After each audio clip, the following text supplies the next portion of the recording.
أعوذ بالله من الشيطان الرجيم.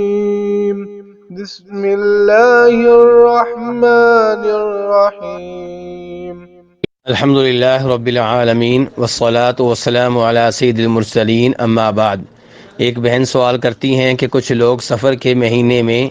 اس لیے روزے رکھتے ہیں کہ یہ وہ مہینہ ہے جس میں مصیبتیں نازل ہوتی ہیں، جس میں پریشانیوں کا سامنا کرنا پڑتا ہے، گویا کہ اس مہینے کو منحوس جانتے ہیں۔ تو گزارش یہ ہے کہ اسلام کسی مہینے کو، کسی دن کو، کسی ہندسے کو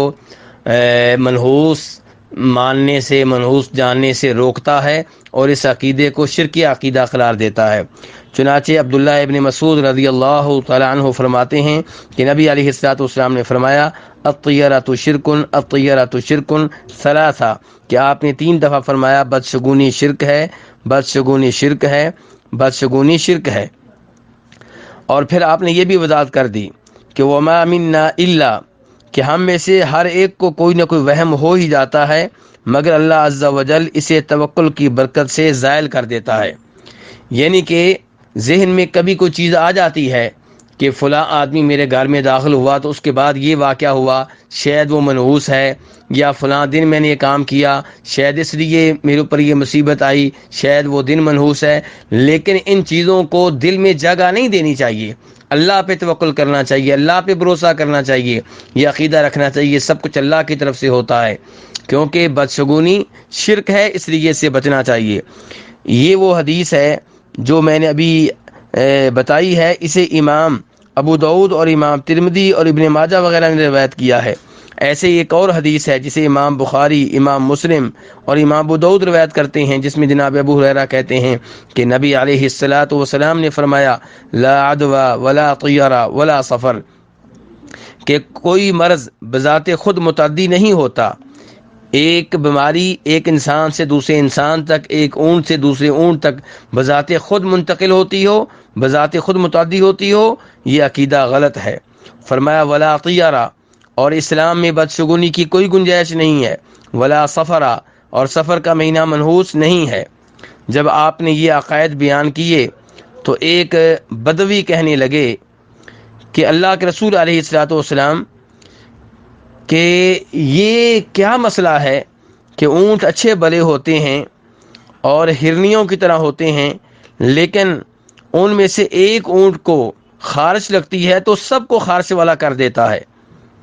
گویا کہ یہ بدوی صحابی یہ کہنا چاہتے تھے کہ آپ کہہ رہے ہیں کہ ایک مرض بذات خود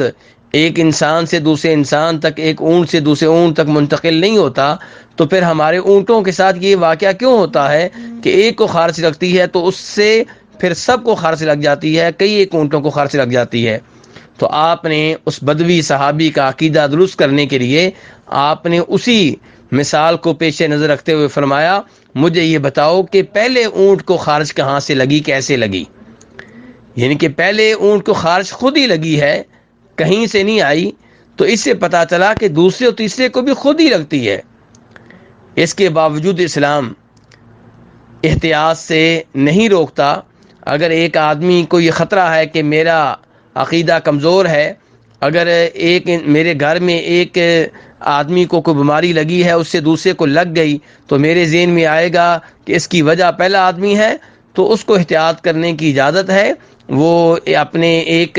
مریض سے دوسرے لوگوں کو تھوڑا سا دور رکھے، اس میں کوئی حرج نہیں ہے۔ لیکن حقیقت یہی ہے جو نبی علیہ السلام نے بتا دی کہ بذات خود ایک مرض ایک انسان سے دوسرے انسان تک، ایک اونٹ سے دوسرے اونٹ تک، ایک بکری سے دوسری بکری تک منتقل نہیں ہوتا۔ تو اس لیے سفر کے مہینے کو منحوس جاننا غلط ہے، یہ اسلامی عقائد کے خلاف ہے، اور اس وجہ سے سفر کے مہینے میں روزے رکھنا کہ یہ